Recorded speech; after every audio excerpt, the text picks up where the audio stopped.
Gardner's most recent analysis of the medical market indicates that we should experience strong growth through early 2020. Find out more on why in this month's Market Minute.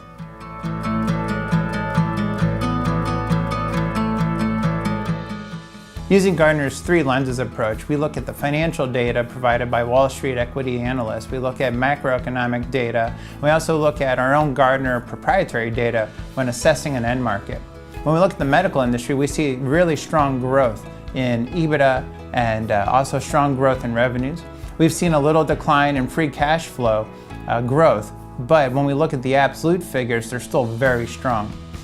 On the other side, when we look at Gardner's proprietary data, we see the new orders and production continue to show very strong growth levels. In fact, during the first half of 2018, the average new orders growth reading was 68.6, which sets it as one of the best 6-month periods in all of the recorded index's history. On the other side, when we look at backlogs, we notice strong growth in backlogs as well, which is very good because it tells us that in the near term, there's strength in the market and that there's the ability for manufacturers in the medical industry to lean on those backlogs if necessary. To learn more about the medical industry, feel free to visit our website at gardnerintelligence.com. Thank you for your time. I'm Michael Guckes, Chief Economist for Gardner Intelligence.